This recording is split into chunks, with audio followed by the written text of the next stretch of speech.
મિત્રો અત્યારે ખૂબ અગત્યના અત્યારે મતગણતરી થઈ રહી છે. આખા દેશને કઈ સરકાર મળે છે, કોણ વડાપ્રધાન મળશે, એના માટેનું જે 7 ફેઝમાં જે મતદાન થયું એની ગણતરી મિત્રો આજે થઈ રહી છે. તો બે પક્ષો મોટાભાગે આપણને જોવા મળે છે, એનડીએ અને ઇન્ડી ગઠબંધન. આ બંને વચ્ચેની જે હરીફાઈ છે એની અંદર લોકો જે મતદાન કર્યું છે એ લોકો શું ઈચ્છે છે અને શું પરિસ્થિતિ આવશે એની વાત મિત્રો આપણે કરવી છે કે ભાઈ અત્યારે જે મતગણતરી સવારે 8 વાગ્યાથી ચાલુ થઈ છે એ મતગણતરીમાં અત્યારે એનડીએ અને ઇન્ડી ગઠબંધનમાં લગભગ પહેલા કરતાં થોડું આગળ છે ઇન્ડી ગઠબંધન. તો મિત્રો અત્યારે આપણી સાથે એડવોકેટ શ્રી ઇન્દ્રમલ પુરોહિત જોડાયા છે. એડવોકેટ અને નોટરી છે, મારા સિનિયર છે અમારા. તો મિત્રો આપણે એમની સાથે વાત કરીએ. નમસ્કાર પુરોહિતભાઈ. દર્શક મિત્રો આપણી સાથે અત્યારે એડવોકેટ શ્રી ઇન્દ્રમલ પુરોહિતભાઈ છે. ઇન્દ્રભાઈ, મારે એક સવાલ પૂછવો છે કે એનડીએ અને ઇન્ડી ગઠબંધન વચ્ચે અત્યારે જે સંઘર્ષ ચાલી રહ્યો છે મતગણતરીમાં, જે સવારે 8 વાગ્યાથી જે રુઝાન આવે છે એની અંદર આપને શું લાગે છે, કયો પક્ષ જીતે એવું આપને લાગી રહ્યું છે? કે એમના છે ને 10 વર્ષના વિકાસના કાર્યો છે ને મોદી સરકારે અગાઉ છે ને જે જનતાની અપેક્ષાઓ હતી તેના પર એ ખરા ઉતરેલા છે. સારા કાર્યો કર્યા છે, જેવું કે કાશ્મીર 370, પછી રામ મંદિર, એવા ઘણા બધા મુદ્દા છે ને પબ્લિક ને હજી પણ અપેક્ષાઓ છે. એટલે એ અપેક્ષાઓ પર છે ને અબકી વાર 400 પાર એ સૂત્ર આપણે મોદી સાહેબ છે ને એ વિચારેલું છે, એને સાબિત કરશે આજે ને 100% બીજેપી લીડ કરશે ને બહુમતીથી આવશે. બહુમતીથી આવશે ચોક્કસ, પણ 400 પાર થશે આપને શું લાગી રહ્યું છે? 400 પાર 100% પોસિબિલિટી છે. 401 થી તરત જ આવશે બીજેપી. બરાબર. તો આ એક સ્ટ્રેટેજી હતી મોદી સાહેબની કે લોકસભામાં પણ એમણે આ વસ્તુ કહી કે ભાઈ ભાજપ 370 અને એનડીએ ગઠબંધનના સાથી પક્ષો સાથે 400 પાર.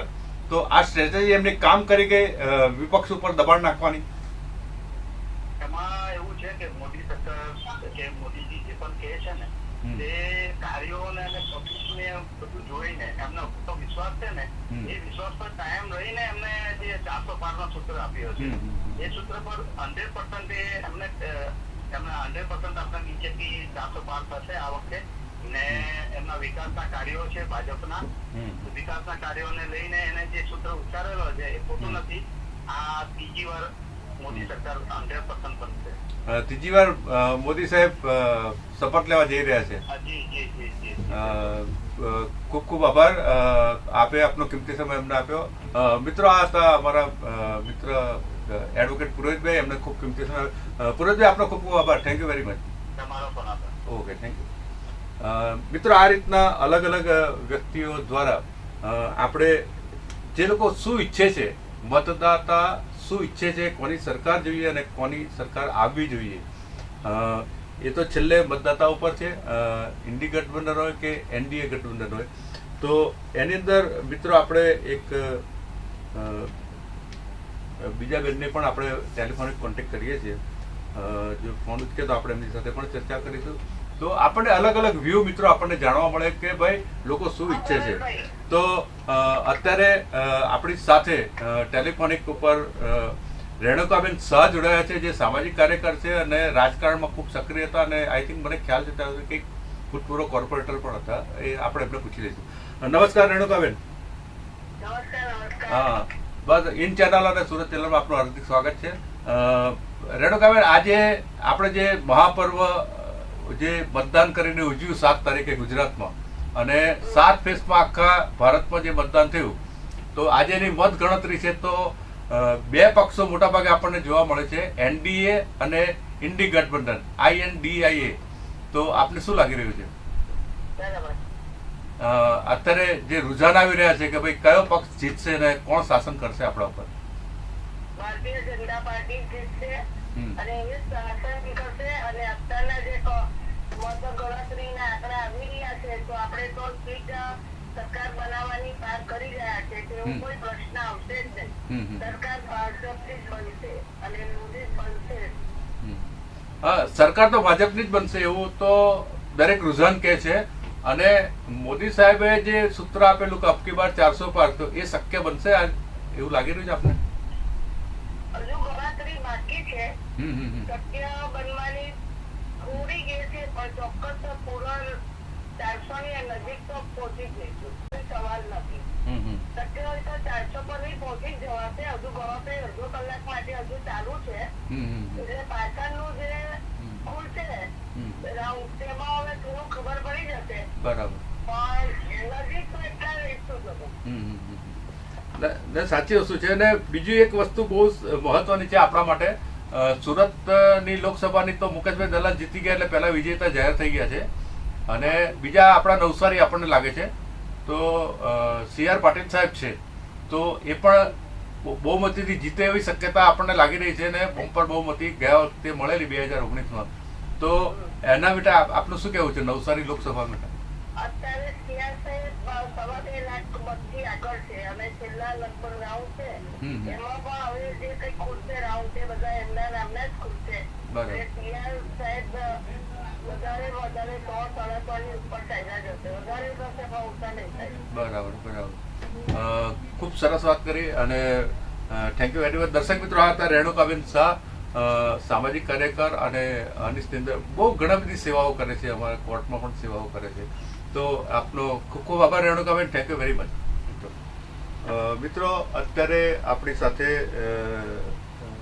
જે રાજકોટના જે રૂઝાન આવે છે એની અંદર રૂપાલા સાહેબ આગળ છે અને એમની સામે જે કોંગ્રેસના વરિષ્ઠ નેતા પરેશભાઈ ધાનાણી જે હતા એમણે બહુ સરસ વાત કરી.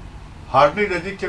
મિત્રો, મોટાભાગે આ રૂઝાનથી ગુજરાતમાં એવું જોવા મળે છે કે મોટાભાગે એક બેઠક તો આપણને પહેલેથી જ સવારથી જ મળી ગઈ છે મુકેશભાઈ દલાલની સુરતની. તો આ બેઠક ઉપર મિત્રો કોઈ ચર્ચા કરવાનો અર્થ નથી, પણ બીજી 25 જે બેઠકો છે ગુજરાતની અંદર, એ ગુજરાતની અંદર 25 બેઠકોમાં મોટાભાગે ભાજપ આગળ આવી રહ્યું છે એવી આપણને ખરેખર રૂઝાન ઉપરથી ખ્યાલ આવે છે.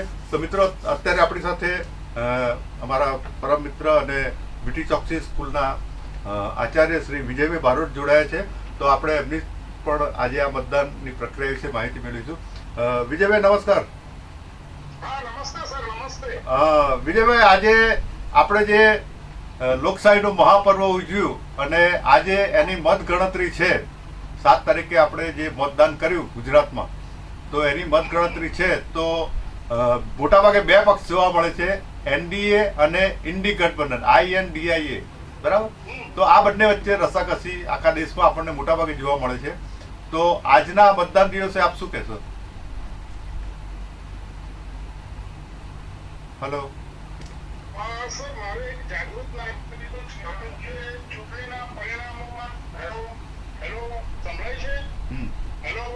હા, બોલો. ચૂંટણીના પરિણામોમાં જે ઉમેદવાર જીતે છે અને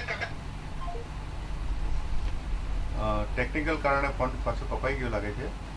ફરી પાછો આપણે જોઈન કરીએ. થોડોક ટેકનિકલ પ્રોબ્લેમ આવેલો છે. મિત્રો, મોટાભાગે એવું જોવા મળે છે આપણને કે ગુજરાતની અંદર 25 બેઠકો ઉપર મોટાભાગે આપણે ભાજપ આગળ જઈ રહ્યું છે. અને ગુજરાતમાં અમે ક્લીન સ્વીપ છે. નરેન્દ્રભાઈ મોદી એ ઘણા વર્ષો સુધી રહ્યા છે. વિજયભાઈ, ટેકનિકલ પોઈન્ટ કારણે આપનો ફોન કપાઈ ગયો. આપ બોલો સાહેબ. હા, હું એ જ વાત કરી રહ્યો હતો. હા જી, બોલો. ચૂંટણી પર્વમાં હા, વિજેતા ઉમેદવારને ખાસ આપણે અભિનંદન પાઠવીએ. સાથે સાથે જે ઉમેદવાર હારી જાય છે એના મતનું પણ મૂલ્ય તો છે જ.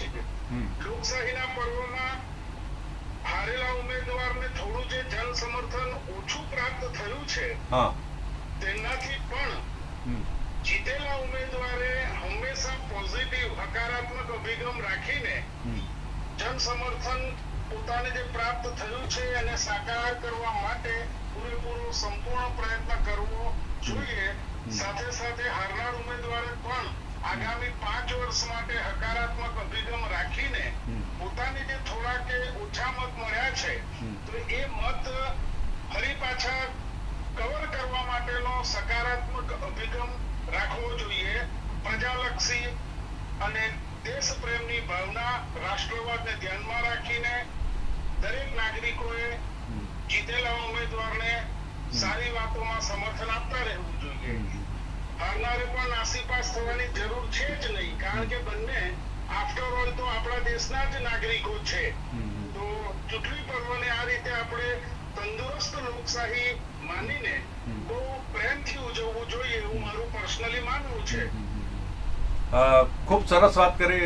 દર્શક મિત્રો, વિજયભાઈ મૂળ તો સાહિત્યનો જીવ છે એમનો, એટલે વાત આપણને બહુ સારી કહી. પણ એમની વાત પરથી એક વસ્તુ ફલિત થાય છે કે લોકશાહી ત્યારે જ આપણે સારી રીતના લોકશાહીની ઉજવણી કરી શકીએ કે જ્યારે સબળ વિરોધ પક્ષ હોય. અને આ લડાઈ વ્યક્તિગત નથી. વિજયભાઈની વાત પરથી એ વાત આપણે ફલિત કરીએ છીએ કે આ વિચારધારાની લડાઈ છે. અને કદાચ આ અત્યારે તાતી જરૂરિયાત છે કે ભાઈ જે પક્ષ હારે છે ચોક્કસ દુઃખ થશે, પણ એને સંયમ રાખી અને આવનાર દિવસોની અંદર એવું કામ કરવું પડશે કે જેનાથી તે પાછો વિજેતા તરફ આગળ જઈ શકે. વિજયભાઈ, બીજી એક વાત આપણે મારે પૂછવી છે કે અત્યારે ભાજપ દ્વારા નરેન્દ્રભાઈ મોદીએ જે એક સ્લોગન આપ્યું છે કે અબકી બાર 400 પાર, બરાબર, અને ભાજપ 370, બરાબર, તો આપ કઈ રીતના જુઓ છો એમને કે એક સ્ટ્રેટેજી છે મોદી સાહેબની કે વિપક્ષ પર થોડું દબાણ રાખવું? હા, ચોક્કસપણે સાહેબનું હંમેશા આપણે જોયું છે તે મુજબ પહેલેથી જ પૂરેપૂરી જીત માટેનો એક સંકલ્પ લઈને આગળ વધવાનો એમનો પ્રયત્ન હોય છે. અને આ રીતે પ્રજામાનસમાં પહેલેથી જ પોતાનો લક્ષ્ય, ટાર્ગેટ ઊંચો રાખીને તેઓ શુભારંભ કરે છે. નો ડાઉટ કોઈક વાર થોડું ઘણું પરિણામ બદલાઈ શકે, પણ મહદઅંશે જ્યારે પણ આપણે કોઈક ઉચ્ચ સફળતા માટેનો પ્રયત્ન પૂરા આત્મવિશ્વાસથી શરૂ કરીએ તો એમાં સફળતાની શક્યતાઓ વધતી જાય છે. કારણ કે આપણો ગોલ ઊંચો હોય છે. એટલે આપણે માની લો કે સાહેબે 400 પારની વાત કરી તો 272 સુધી તો 100% પહોંચી શકાય ને પછી. તો આ રીતે ઊંચો ગોલ રાખીને જો આપણે કોઈ પણ કાર્ય કરીશું તો સ્વાભાવિક રીતે આપણે મહેનત પણ વધારે પડતી ઊંચી કરવી પડશે. અને એ દ્રષ્ટિએ જો હું વિચારું તો એમાં કઈ ખોટું નથી. માની લો કે વિરોધ પક્ષો પણ એવું કહી શક્યા હોત કે 400 પાર તો અમારા 500 પાર, અને એ માટે પછી પ્રયત્ન પણ કરવો પડે. હા, મહત્વની બાબત એ છે. મહત્વની બાબત તમારો પ્રયત્ન જો એટલો પૂરતો હોય તો સ્વાભાવિક રીતે તમને સફળતા વધારે સારી મળી શકે. ટૂંકમાં મારું કહેવાનું તાત્પર્ય એ છે કે ઊંચો ધ્યેય જાહેર કરવો એ એક પબ્લિકલી તમે એવું ડિક્લેર કરી દો છો કે મારે આટલે સુધી પહોંચવું જ છે. હવે માની લો કે પછી તમે મહેનત ના કરો તો પ્રજા સામેથી જ કહેવાની છે કે 400 પાર નહીં આવી શકે. પણ તમારી જવાબદારી તો બની જ જાય છે કે 400 પાર કીધું એટલે તમારે એને માટેની મહેનત કરવી પડે. તો આ એક પોઝિટિવ સ્ટ્રેટેજી હું માનું છું કે હંમેશા ઊંચો ધ્યેય રાખવો અને તે જાહેર કરી દેવો, એનાથી ફાયદો થાય છે. એમાં ખોટું છે નહીં. પણ ઇન્ડી ગઠબંધને 2 દિવસ પહેલા જ હમણાં ડિક્લેર કર્યું કે અમારી 295 આવે છે. એનો કોઈ મતલબ નથી ને છેલ્લી ઘડીએ મતદાન? એમાં સર એવું છે કે તમે જ્યારે મેચ શરૂ થવાની છે, ટોસ ઉછળે છે ત્યારે જાહેર કરી દો ને, એનાથી એક તમને સાયકોલોજીકલ વિક્ટરી પહેલા જ મળી જાય છે. માનસિક રીતે તમે પછી પોતે પણ સજ્જ થાવ છો અને તમારી ટીમને પણ સજ્જ કરો છો. બરાબર. હવે ગઠબંધને જે જાહેર કર્યું એ છેલ્લે કર્યું. ધેટ મીન્સ કે મેચ પૂરી થવાના ટાણે તમે કહો તો એ થોડું મારી દ્રષ્ટિએ ઓછું અસર તો કરે છે માનસિક રીતે. અને થોડુંક રિયાલિસ્ટિક કદાચ એમણે સ્વીકાર્યું પણ હોય કે 295 સુધી અમે પહોંચીએ એમ છીએ. હવે એ શક્યતા કેટલી છે એ તો આજે મતપેટીઓમાં ખુલી જ રહી છે ઈવીએમ, અને છેલ્લે દિવસના અંતે આપણને ખબર પડશે. પરિણામ જે પણ આવે હું સ્ટ્રેટેજીની સાહેબ વાત કરી રહ્યો છું કે સ્ટ્રેટેજીકલી તમે જીત મેળવી શકો પહેલા જ, અને એ માટે દરેક કામમાં આપણે ફક્ત ચૂંટણી નહીં, કોઈ પણ કામમાં આ રીતે તૈયારી કરવી જોઈએ કે પહેલેથી ગોળ ઊંચો રાખવો, જાહેર કરી દેવો, એટલે તમારી જવાબદારી થઈ પડે મહેનત કરવાની, તો એ બધી સ્ટ્રેટેજી કામ લાગી શકે.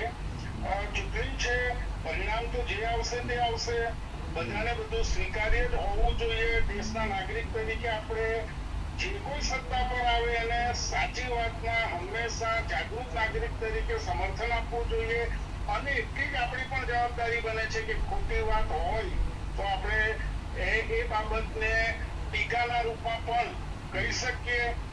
આ લોકશાહી છે, આપણે જોયું છે, વર્ષોથી અનુભવીએ છીએ, અને આપણી લોકશાહી જીવંત રહે તે માટેના બંને પક્ષોના અને આખા દેશના તમામ પક્ષોના જે પ્રયત્નો છે એને આપણે સાચા દિલથી એની સરાહના પણ કરવી જ જોઈએ.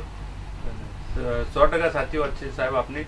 દર્શક મિત્રો, આ હતા વીટી ચોકસી હાઈસ્કૂલના આચાર્ય અને હમણાં આચાર્ય સંઘના અધ્યક્ષ બનેલા એવા વિજયભાઈ બારોટ સાહેબ.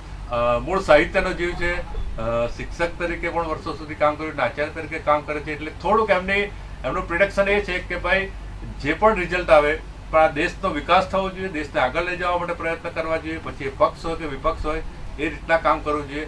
વિજયભાઈ, આપે કિંમતી સમય આપ્યો એ બદલ આપનો ખૂબ ખૂબ આભાર. Thank you very much. Thank you. Okay. તો દર્શક મિત્રો, આ હતા વિજયભાઈ, અમારા પરમ સ્નેહી મિત્ર. અને મિત્રો, આ રીતના ફરી પાછા આપણે જેમ જેમ રૂઝાન આવતા જશે, જેમ જેમ આગળ સીટો ડિક્લેર થતી જશે, પણ મોટાભાગે ગુજરાતની અંદર 25માંથી 25 આવે એવી શક્યતાઓ લાગી રહી છે. છતાં પણ ભરતભાઈ ધાનાણીનું જે નિવેદન આવ્યું કે ભાઈ આ વિચારધારાની લડાઈ છે, અને જે મતદાતા જે વિચારધારાને અપનાવે છે અને જેમાં જેને વિશ્વાસ છે એ મત આપે છે. પણ ખાસ મિત્રો, વિપક્ષ જરૂરી છે અમારી દ્રષ્ટિએ, અને સક્ષમ વિપક્ષ હોવો જોઈએ કે જે સત્તાધારી પક્ષ કંઈ પણ ખોટું કામ કરતી હોય તો એની અંદર એ વિપક્ષ એનો વિરોધ કરી શકે, અને કાયદેસરનો વિરોધ હોવો જોઈએ, અને ખૂબ આયોજનબદ્ધ વિરોધ હોવો જોઈએ કે જેથી ખોટું કામ થતું અટકે. લોકશાહીની મિત્રો મજા એ છે કે એની અંદર જે બોલવાની વાણી સ્વતંત્રતાની જે બધી છૂટ છે એની એક મર્યાદા મિત્રો જાળવવી જોઈએ, અને એ મર્યાદા દ્વારા મિત્રો આ દેશનો વિકાસ શક્ય બનશે. આપણે કોઈને એવા શબ્દો નહીં કહીએ કે જેનાથી પછી ઇલેક્શન કમિશનમાં કે કોર્ટમાં કે ગમે ત્યાં પછી કેસ થાય છે. તો ગુજરાતમાં તો મોટાભાગે આવું નથી, પણ બીજા રાજ્યોમાં પણ ખૂબ શાંતિમય રીતે આ મત ગણતરી પૂર્ણ થાય, અને ખાસ જે પણ સરકાર આવશે એ આગળનું આયોજન સાથે કામ કરશે અને આ દેશનો વિકાસ ઉપર લઈ જશે. અને મોદી સાહેબે જે કહ્યું છે કે 5મી આપણી ઇકોનોમિક જે બની છે, અને આ ઇકોનોમિક જો ત્રીજી ટર્મ ચૂંટાઈશ તો ત્રીજા ઉપર લઈ જવા પ્રયત્ન થશે અને કરીશું. અને ઘણા બધા કામો કરવા છે જે બાકી રહેલા છે, એવી એક વાત જે મોદી સાહેબે જે કરી છે એના સામે પક્ષે મિત્રો ઇન્ડી ગઠબંધનમાં એવું આપણને બહુ ઓછું દેખાય છે કે જે લોકોએ આપણને કોઈક આવું આશ્વાસન આપ્યું હોય કે કોઈક એવી વસ્તુ કરી હોય. હા, છેલ્લે એ લોકોએ આશ્વાસન આપ્યું કે ભાઈ મોદી સરકાર 5 કિલો રાશન આપે છે, તો ખડગે સાહેબે એમ કીધું કે અમે 10 કિલો આપીશું. ઘણી જગ્યાએ વીજળી ફ્રી છે, ઘણી જગ્યાએ પાણી ફ્રી છે. આ બધા આશ્વાસનો ને આ બધું ચૂંટણીલક્ષી ઢંઢેરાઓ જે આવે એની અંદર બધું આપેલું છે, અને એ લોકોનું વક્તવ્ય પણ આવે છે. પણ મિત્રો, ખાસ એ વસ્તુ જોઈએ કે સામાન્યમાં સામાન્ય માણસ પણ ખુશાલ જીવન જીવી શકે, એને કાયદેસરનો ન્યાય મળે, અને એ ખુશાલ જિંદગી જે બંધારણે આપણને આપી છે એ બંધારણની ખુશી એ રીતના એનું જીવન હોવું જોઈએ. પછી કોઈ પણ વ્યક્તિ હોય, આ દેશનો ખૂણામાં છેલ્લામાં છેલ્લો વ્યક્તિ પણ હોય, એને બંધારણના નિયમ મુજબ એનો હક મળવો જોઈએ. અને સામે મિત્રો, તમને જે હક મળે છે બંધારણ દ્વારા, એ રીતના સામે ફરજ પણ આપણે બજાવવાની હોય છે. આવનાર 5 વર્ષ કઈ સરકાર કોની રચાશે અને કોણ આપણા પર રાજ કરશે, અને આ દેશને કોણ આગળ લઈ જશે, અને દેશનો વહીવટ કોણ કરશે, એના માટેની મતદાન ગણતરીની શરૂઆત થઈ છે. મિત્રો, ખાસ સવારે 8 વાગ્યાથી આ મતદાનની શરૂઆત થઈ ગઈ છે.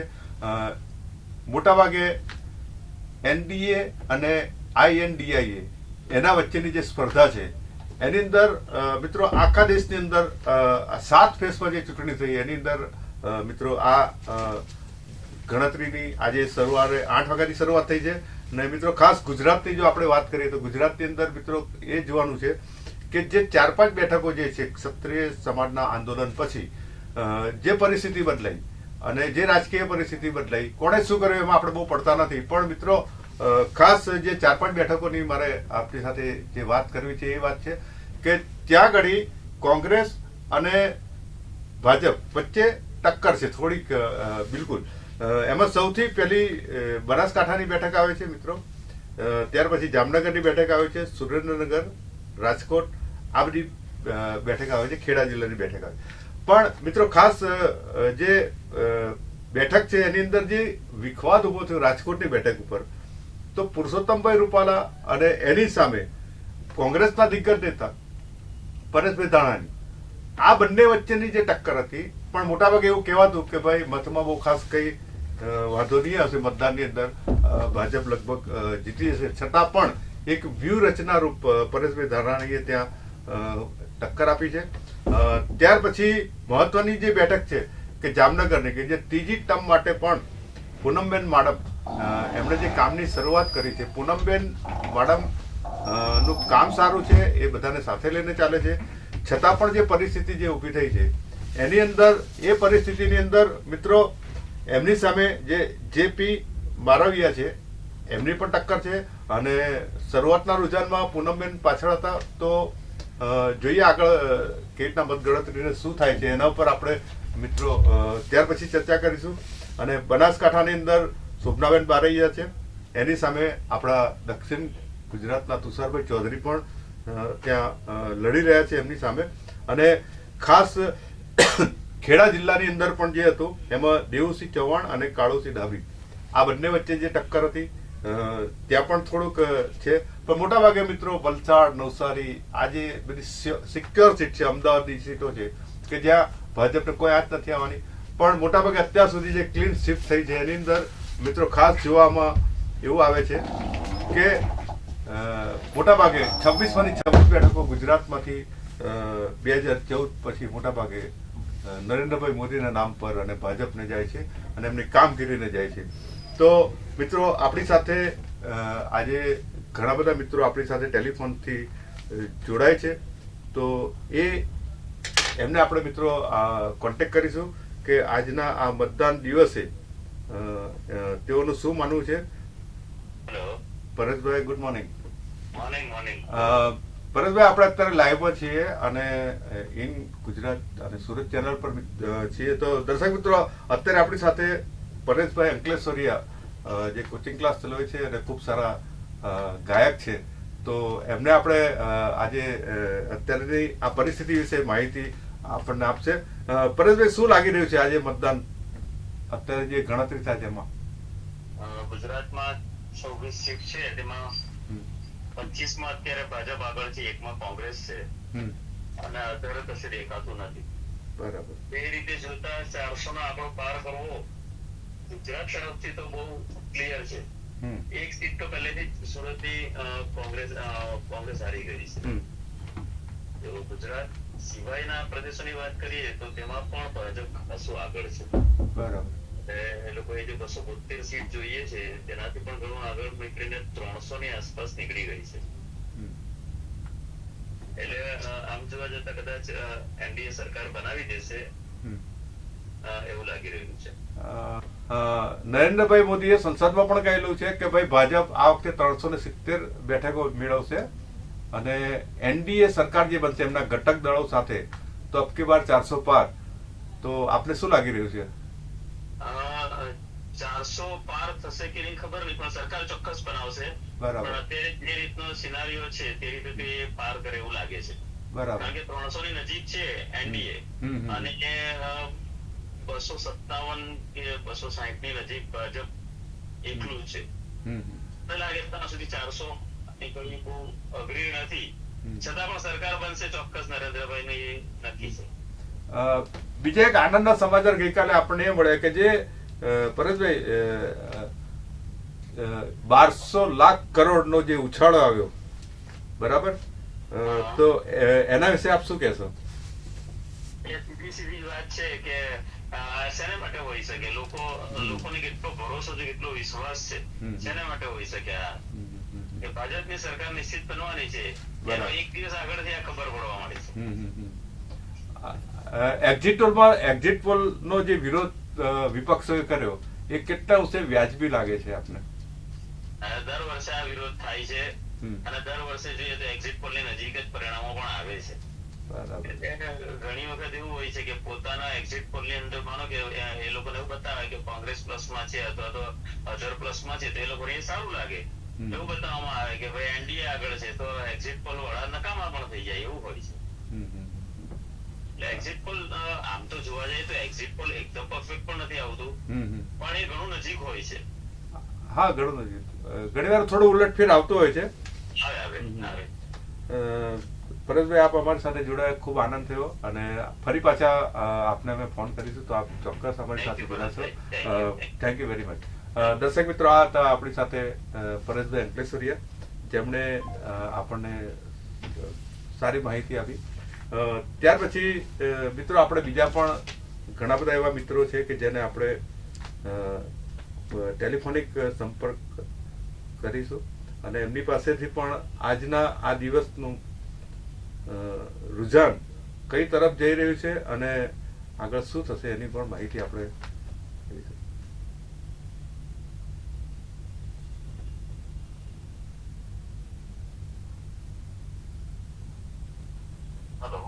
હા, Vinaybhai, good morning sir. Vinaybhai, હું ઇન ચેનલ સુરત ચેનલ લાઈવમાંથી બોલું છું. દર્શક મિત્રો, વિનયભાઈ શુક્લા એડવોકેટ છે અને ઘણા સમયથી પ્રેક્ટિસ કરી રહ્યા છે. તો વિનયભાઈને આપણે પૂછીશું. વિનયભાઈ, આજને આ મતદાન ગણતરી ચાલી રહી છે, તો આપનું શું માનવું છે? એનડીએ અને ઇન્ડી ગઠબંધન વચ્ચે જે અત્યારે રસાકસી ચાલી રહી છે, તો એના હિસાબ શું કહેતો? ચોક્કસ એવું તો માનવું પડે કે ગયા વખત કરતા અત્યારે શરૂઆતના જે રુઝાન છે એની અંદર ઇન્ડિયા ગઠબંધનનું સારું પરફોર્મન્સ દેખાઈ રહ્યું છે શરૂઆતના રુઝાનમાં. પરંતુ એ વસ્તુ પણ એટલી જ ક્લિયર છે કે એનડીએ ને પૂર્ણ બહુમતી પણ બતાવી રહ્યા છે કે એનડીએ પૂર્ણ બહુમતી સાથે ફરીથી સત્તામાં આવી રહી છે. હા, એટલું ચોક્કસપણે અત્યારે દેખાય છે કે ભાઈ ગયા વખત 2019 કરતા આ વખતે ઇન્ડિયા ગઠબંધન થોડુંક પરફોર્મન્સ એનું સારું થયું છે. શરૂઆતના રુઝાનો છે, મને એવું લાગે છે કે સમય જતા કદાચ હજી તો કદાચ 3-4 જ રાઉન્ડ થયા છે અને લગભગ 20-21 રાઉન્ડ ની મત ગણતરી થશે, તો હજી 1/3 પણ નથી થઈ, 1/4 પણ હજી તો કાઉન્ટિંગ નથી થઈ, એટલે હજી તો 80% મત ગણવાના બાકી છે. તો ચોક્કસપણે એવું લાગે છે કે એનડીએ ફરીથી ગયા વખત જેવું પરફોર્મન્સ આવી શકશે. નરેન્દ્રભાઈએ સંસદમાં પણ કહેલું સાહેબ કે 370 ભાજપ અને જે એમના સાથી દળો સાથે 400 પાર, અબકી વાર 400 પાર. થોડુંક હાજી બોલો સાહેબ. જ્યારે હું એવું માનું છું, જ્યારે કોઈ પણ પક્ષ ચુનાવ મેદાનમાં ઉતરે છે ત્યારે હંમેશા પોતાના મેક્સિમમ ગોલ સાથે ઉતરે છે અને ભાજપ પણ એ જ રીતે પોતાના મેક્સિમમ ગોલ એમણે લઈને બનાવ્યો હતો કે 370, જેવી રીતે ગયા વખતે ગુજરાતમાં 182 માંથી 182 સીટો લાવવાની વાત હતી ને આપણે જોયું કે ઐતિહાસિક 156. તો એટલે શું છે, હંમેશા ભારતીય જનતા પાર્ટી જે છે તે હંમેશા એક પોતાનું મિશન જે છે અને એ જે છે તે એક મોટો ગોલ લઈને સેટ કરીને પોતે ઇલેક્શનમાં ઉતરે છે અને એને અનુરૂપ મહેનત પણ કરે છે ગ્રાઉન્ડ ઉપર. એવું નથી કે માત્ર ખાલી એ ગોલ સેટ કરી રહી છે, પણ એની એ ગોલને અનુરૂપ મહેનત ગ્રાઉન્ડ પર દેખાઈ પણ છે અને લોકોમાં પણ એટલો આવકાર મળે છે. આજે આપણે દરેક જગ્યાએ જોતા હતા કે ભાઈ જ્યાં પણ મોદીજી કે કોઈ પણ ભારતીય જનતા પાર્ટીના મોટા નેતાઓ સભા કરતા હતા ત્યારે જયારે પબ્લિકને પૂછવામાં આવતું હતું અબકી બાર, તો સામેથી લોકોનું રિએક્શન આવતું હતું 400 પાર. એટલે એક ઉત્સાહ હતો, પરંતુ સ્વાભાવિકપણે એક ઇલેક્શન જયારે લડાતું હોય છે ત્યારે બે પક્ષોની વિચારધારાની સાથે સાથે કેન્ડિડેટો ઉપર પણ લડાતું હોય છે અને ઘણા બધા પરિબળો હોય છે જે ઇફેક્ટ કરતા હોય છે અને એમાં અત્યારે એવું ચોક્કસપણે લાગી રહ્યું છે શરૂઆતના રુઝાનમાં કે કશેક ને કશેક બીજેપી ને અને એનડીએ ને જે ગયા વખતનું 2019 નું પરફોર્મન્સ હતું એની નજીક અત્યારે પહોંચવામાં મહેનત મહેનત કરવી પડી રહી છે, પણ મને એવું લાગે છે કે સમય જતા જેમ જેમ મતની ગણતરી વધતી જશે આગળ તેમ તેમ એની નજીક તો પહોંચી જ જઈશું અને કદાચ એવું પણ બની શકે કે જે મોદીજી અને જે ભારતીય જનતા પાર્ટીના મોટા નેતાઓ કહે છે 370 પાર બની શકે, એ તો દેખાતું નથી, પરંતુ એ પણ થાય તો હજી મત ગણતરીઓ ખૂબ બાકી છે, એટલે થઈ શકે છે, મારું એવું માનવું છે. સાહેબ, મને એવું લાગી રહ્યું છે કે એનડીએ ની એક ચોક્કસ સ્ટ્રેટેજી છે કે વિપક્ષ ઉપર દબાણ આપવાનું, કે મોદી સાહેબે પણ એ કીધું છે કે 370 અને અબકી બાર 400 પાર, તો વિપક્ષ વાળા એની અંદર જ શરૂઆતમાં તો અટવાઈ ગયા, એટલે ત્યાર પછી અત્યારે ઇન્ડી ગઠબંધન છે INDIA, એને પછી ડિક્લેર કર્યું કે ભાઈ અમારી તો 295 બેઠક આવશે. સર, એક વસ્તુ આપને કહું, હાજી, જ્યારે આવું કહેવામાં આવતું હતું કે અબકી બાર 400 પાર, ત્યારે બધા લોકો શું કહેવા લાગ્યા, એટલે કોંગ્રેસીઓ કે જે વિરોધીઓ છે તે લોકો, વિપક્ષ વાળા, કે નહીં આટલી તો નહીં આવે, આટલી તો નહીં આવે, પણ કોઈ એવું નહીં કહેતું હતું કે ભાઈ મેજોરિટી નહીં આવે, પણ આટલી નહીં આવે. એવી જ રીતે જયારે ગુજરાતમાં એવું કીધું કે ભાઈ 5 લાખથી ઉપરની દરેક સીટ પર લીડ આવશે, ત્યારે લોકો કઈ નહીં, બધા સીટ પર તો 5 લાખની લીડ નહીં મળે, એટલે નહીં જીતશે એવું નહીં કે. એટલે આ એક જે આપ ચોક્કસ જે તમે કહો છો ને, હું એની વાત સાથે સહેમત થાઉં છું કે જયારે આ બીજેપી દ્વારા અને બીજેપીના નેતા દ્વારા જયારે પણ આવી રીતેનો કોઈ એક મિશન ને ગોલ જયારે મૂકવામાં આવે છે, તો એની અંદર જ વિપક્ષ જે છે તે અટવાઈ જતું હોય છે, અને કશેક ને કશેક પબ્લિકમાં પણ એ વસ્તુને એક્સેપ્ટન્સ મળતું હોય છે, એટલે પણ વિપક્ષ અટવાતું હોય છે. ત્યારે સાચી વસ્તુ છે. ખૂબ ખૂબ વિપિનભાઈ શુક્લા સાહેબ, એડવોકેટ છે, સાહેબ આપનો આભાર, આપ અમારી સાથે જોડાયા. ફરી પાછા આપણે અમારી જરૂર છે તો ફોન કરીશું. Thank you very much sir. મિત્રો, આ હતા વિનયભાઈ શુક્લા એડવોકેટ, કે જેઓ આપણને થોડી ઘણી આપણને માહિતી આપી કે ભાઈ ભાજપ સરકાર કઈ રીતના આગળ ચાલે છે અને શું કરી શકાય. મિત્રો, ત્યાર પછી બીજા એક આપણી સાથે આપણે એમને જોડીએ છીએ, એ 98. મિત્રો, આજે ગુજરાતની અંદર 25 બેઠકો પર ઉમેદવારો માટેની ગણતરી ચાલી રહી છે. એક બેઠક આપણને મળી છે. મિત્રો, અત્યારે આપણી સાથે કમલેશભાઈ પારેખ જોડાઈ રહ્યા છે, જે ખૂબ સારા સામાજિક કાર્યકર છે અને ઘણી બધી સેવાઓ કરે છે. તો આપણે એમને મિત્રો વાત કરી. નમસ્કાર કમલેશભાઈ. હા, કમલેશભાઈ, અત્યારે હું ઇન અને ગુજરાત ચેનલ ઉપર લાઈવમાં છું. તો આજે જે આપણે એક મહાપર્વ ઉજવ્યું ચૂંટણીનું, બરાબર, 7 તારીખે, અને આજે એના માટેની જે ગણતરી છે એ દિવસ છે ને, સવારે 8 વાગ્યાની મત ગણતરી શરૂ થઈ છે. તો બે પક્ષો વચ્ચે કમલેશભાઈ અત્યારે સ્પર્ધા હોય છે, NDA અને INDIA, ઇન્ડી ગઠબંધન, બરાબર. તો આજના મત ગણતરી પર આપનું શું માનવું છે? આજે મત ગણતરી થઈ રહી છે, અત્યારે તો સંપૂર્ણપણે ચોક્કસ થઈ કહી શકાય નહીં, પણ વર્તમાન આગળ દર્શાવી રહ્યું છે NDA. હવે આપણે જે સત્તા હાંસલ કરવા માટે છે ભારતીય જનતા પાર્ટી, એ લોકોને અમુક સીટો મળવી જ જોઈએ, બરાબર છે, એવું મારું માનવું છે. અને તો પછી તમારે લોકોને એકત્રિત કરવી પડે. એટલે સામેનો પક્ષ અત્યારે આગળ વધી રહ્યો છે, સંપૂર્ણપણે તો આપણે સંપૂર્ણ ચોક્કસ રિઝલ્ટ આવી જાય પછી જ કહી શકાય આપણે. હવે આપણે રાષ્ટ્રનો જયારે વિકાસ કરવો હોય, ઉદ્ધાર કરવો હોય, અને લોકોને બેફિકરાઈથી, આનંદથી જીવન વ્યતીત કરવા માટે જે કઈ નિયમો બનાવવાના હોય એ બનાવવા માટે સત્તાધારી પક્ષે પોતાની મજબૂતી દર્શાવવી પડે. હવે તો સંપૂર્ણપણે રિઝલ્ટ આવી ગયા પછી કહી શકાય ને. આપણે આશા રાખીએ કે જે કઈ રિઝલ્ટ આવે એ માન્ય રહી, લોકશાહી માટે અનુકૂળ રહી. આપણે આમ તો સુરતમાં પણ ઇલેક્શન થવું જોઈએ. સદભાગ્ય કહીએ તો સુરતના ઉમેદવાર મુકેશભાઈ દલાલ તેઓ બિનહરીફ વિજેતા થયા. આમ જોવા જઈએ તો વિજય કહેવાયા એમનો જોવા જઈએ તો. આમ તો લગભગ 1-2 જગ્યા પર પણ એવું થયું છે.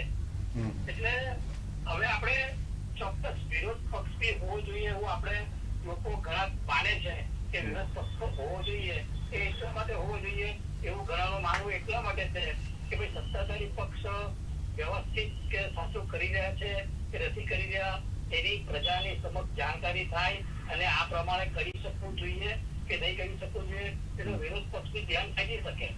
એટલે આજે જે લોકો છે એ બંને ઈચ્છે છે કે ભાઈ જે કઈ પાર્ટી શાસન કરવાની હોય કે મજબૂતી હોવી જોઈએ, અને સાથે સાથે એવી બી ઈચ્છા રાખે છે કે શાસન કરતા પાર્ટી મજબૂત હોવા છતાં સારું જ કાર્ય કરી રહી છે એને સમર્થન મળે. એ માટે જો કોઈ વિરોધ પક્ષે તો સમર્થન કરવાનું જ છે, પછી કરવાનો સવાલ જ નથી પેલા તો. કમલેશભાઈ, ખરેખર સબળ વિરોધ પક્ષની પણ એક લોકશાહી તંત્ર માટે જરૂરિયાત હોય છે. હા, સબળ વિરોધ પક્ષ હોવો જરૂરી છે લોકશાહી માટે. અને નરેન્દ્રભાઈ મોદી અને ભાજપે જે એક સૂત્ર આપ્યું કે આ વખતે ભાજપ 370 અને એના ગઠબંધનની અંદર 400 પાર, તો એના માટે આપ શું કહેશો? હવે એ તો મેં તો પહેલા જ મારા વખતે એવો જણાવ્યું તમને તમારા પ્રશ્ન જવાબમાં કે અત્યારે આ કેવું વધારે પડતું કહેવાય. બરાબર. કે પોરે તો બધું કહું જ છે કે આટલી સીટો પ્રાપ્ત થશે, પણ સાચું તો જયારે મતગણના પૂરી થાય ત્યારે જ કહી શકાય ને. સાચી વસ્તુ છે, સાચી વસ્તુ. અપેક્ષા તો કોઈ બી માણસ રાખે. કોઈ નાનો માણસ પણ ઉભો રહે ઇલેક્શનમાં, એ પોતે હરવાળ દાવો ક્યારેય નહીં કરે. અચ્છા, એટલે અપેક્ષા અને આશા તો કોઈ બી રાખી શકે એમાં. એક વસ્તુ આમાંથી સાબિત થાય છે કે ભાજપ સરકાર સત્તા પર નથી આવતી એવું કોઈ નથી કીધું, પણ 400 પાર નહીં થાય એવું લોકો બોલે છે વિપક્ષ વાળા. પણ હાજી ઘણા બધા મીડિયાના પૂરે પણ પોતપોતાના ઓપિનિયન જણાવ્યા, પ્રજા પણ પોતપોતાનો ઓપિનિયન જણાવે એની અંદર. હવે વાસ્તવિકતા તો જયારે રિઝલ્ટ આવે ત્યારે ખબર પડે ને. એટલે આપને એવું નથી લાગતું કે આપણે કોઈ ગપગોળા કે ફેંકાફેંક વાત કરવા કરતા અનુમાનીય વાત થઈ શકે, અનુમાનીય વાત સાચી બી પડે, ખોટી બી પડે એમાં. બરાબર. ના એટલે કોઈએ કઈ પણ કેવું કરતા તમે અનુમાન કરી શકો, પરંતુ કે સાચું તો તમારો ઓપિનિયન તમને એ આ લગભગ પૂરેપૂરું સંપૂર્ણ રિઝલ્ટ આવી જાય પછી જો તો આપણે કહું કે કોઈ કહી શકે અભિપ્રાય બરાબર કહેવાય. આ તો એક સ્ટ્રેટેજી હતી ભાજપની કે શાસનમાં ભારતીય જનતા પાર્ટીને શાસન કરવામાં પણ તકલીફ નથી પડી, અને વિરોધ પક્ષે ભલે કે વિરોધ કર્યો હોય પણ એ અયોગ્ય હોય એમ શાસન કરતા પક્ષોએ એટલું શાસન જાળવી જ રાખ્યું છે અને સંતોષ આપવાનો પ્રયત્ન કર્યો છે, વિકાસ પણ ઘણો કર્યો છે. ના, સાચી વસ્તુ છે. કમલેશભાઈ, આપને કિંમતી સમય આપ્યો, આપનો ખૂબ ખૂબ આભાર. ફરી પાછું જરૂર પડશે તો આપને અમે ફોન કરીશું. તમે મને ક્યારે પણ કહેશો તો મારો અભિપ્રાય તટસ્થ જ રહેશે, એમાં કોઈ સવાલ જ નથી. થેન્ક યુ વેરી મચ, આપનો કિંમતી સમય અમને આપ્યો એ બદલ, અને ખૂબ સરસ માહિતી આપી. કમલેશભાઈ, આપનો ખૂબ ખૂબ આભાર. Thank you very much. દર્શક મિત્રો, આ હતા કમલેશભાઈ પારેખ, જે સામાજિક કાર્યકર તરીકે ખૂબ સારું કામ કરે છે અને ગુજરાત મિત્રમાં તેઓ આગળ પણ જોબ કરી ચૂક્યા છે એવા કમલેશભાઈ પારેખને આપણે સાંભળ્યા. Thank you very much Kamleshbhai. Okay.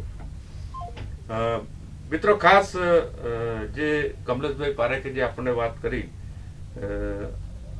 આ રુઝાન છે બધા, અને ખાસ રુઝાનની અંદર અત્યારે 100% તો નહીં કહી શકાય, પણ મોટા ભાગે જે એક્ઝિટ પોલ આવ્યા છે મિત્રો, એના પરથી આપણે એવું અનુમાન લગાવી શકીએ કે મોટા ભાગે એનડીએની સરકાર, એટલે કે નરેન્દ્રભાઈ મોદીની જે ગેરંટી છે, નરેન્દ્રભાઈ મોદી સરકાર બનાવવા જઈ રહ્યા છે એવું આપણે એક અત્યારે અનુમાન લગાવી રહ્યા છે, ને એ થોડું ઘણું આગળ છે. પણ આઈએનડીઆઈએ ઇન્ડી ગઠબંધન પણ અત્યારે ખૂબ સારું પરફોર્મન્સ કરી રહી છે અને રુઝાન ઉપરથી ધારવા કરતા પણ વધારે સારું પડે. હા જી, નમસ્કાર. દર્શક મિત્રો, અત્યારે આપણી સાથે એડવોકેટ અને નોટરી શ્રી ચેતનભાઈ પરમાર છે. તો આજે ચેતનભાઈ, આપણે 7 તારીખે લોકશાહીના પર્વની ઉજવણી કરી મતદાન કરીને, અને આજે સવારે 8 વાગ્યાથી મતગણતરીની શરૂઆત થઈ છે. સોરી. તો એનડીએ અને આઈએનડીઆઈએ ઇન્ડિયા ગઠબંધન વચ્ચે મોટા ભાગે હમણાં રસાકસી ચાલી રહી છે, રુઝાન આવી રહ્યા છે.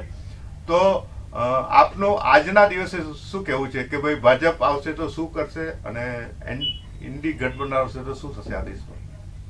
સાહેબ, મારું તો એવું માનવું છે કે જે હાલની જે સરકાર છે તે સરકારના જે કાર્યો છે ખૂબ સારા સરાહનીય છે. આપણે હાલના સમયમાં જે દેશે જે આર્થિક અને સામાજિક ક્ષેત્રે અને ઔદ્યોગિક ક્ષેત્રે જે વિકાસ કર્યો છે અને જે કામો આપણા અધૂરા અટકેલા છે તે પૂરા કરવા તો બહુ જરૂરી છે સાહેબ.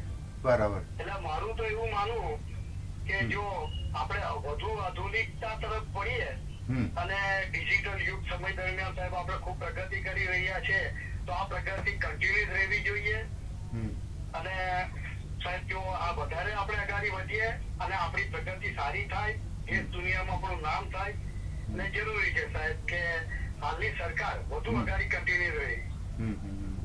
એટલે મોટા ભાગે એવું જોવા મળ્યું છે કે ભાઈ એનડીએ સરકાર જે એના ઘટક દળો છે એ લોકોએ જે 370 અને અબકી વાર 400 પારનું સ્લોગન લગાવ્યું, એક સ્ટ્રેટેજી હતી વિપક્ષને થોડુંક ટેન્શનમાં નાખવા માટે. પણ કોઈ એવું નથી કહ્યું કે ભાજપ સરકાર નહીં બને, 400 પાર નહીં થાય એવી વાત આવી છે.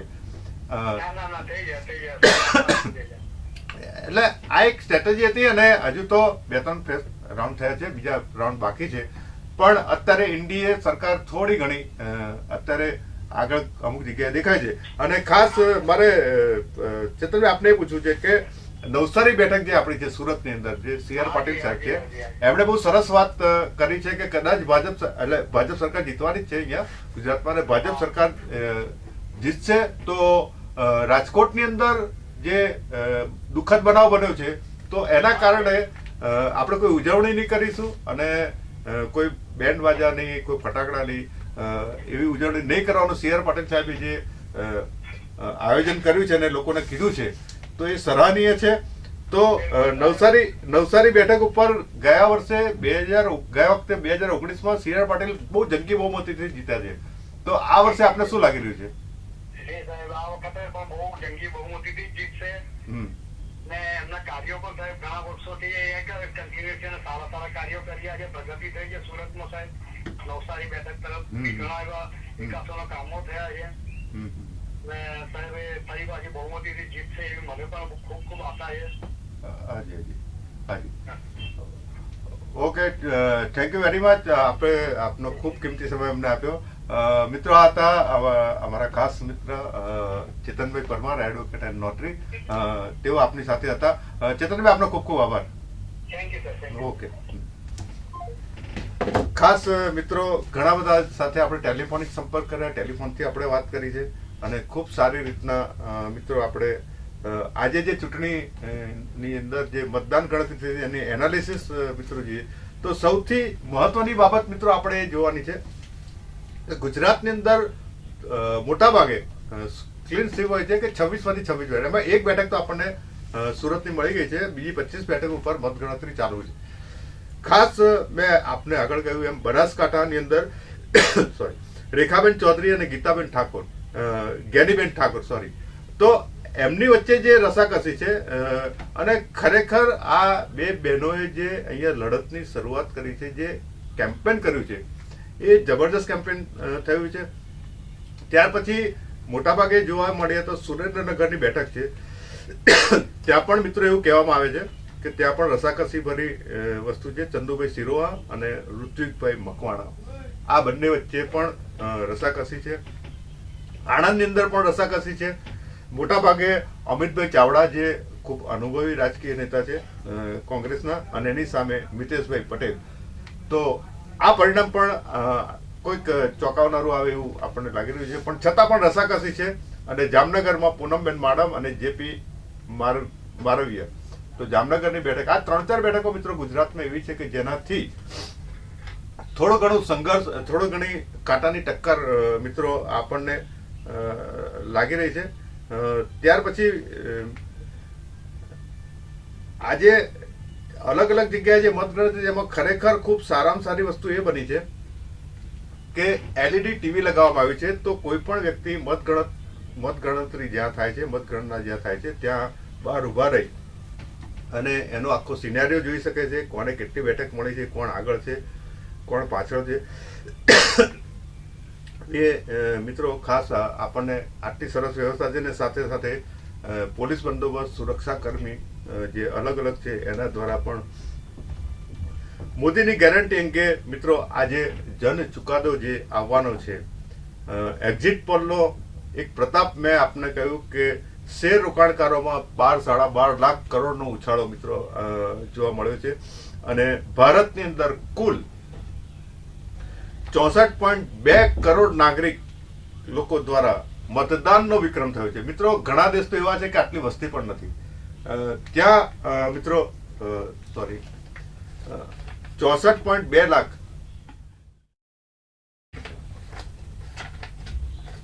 64.2 લાખ કરોડ મતદાતાઓએ ભારતની અંદર મતદાન કર્યું છે અને એ મતદાન દ્વારા વિક્રમ આપણે નોંધાવ્યો છે.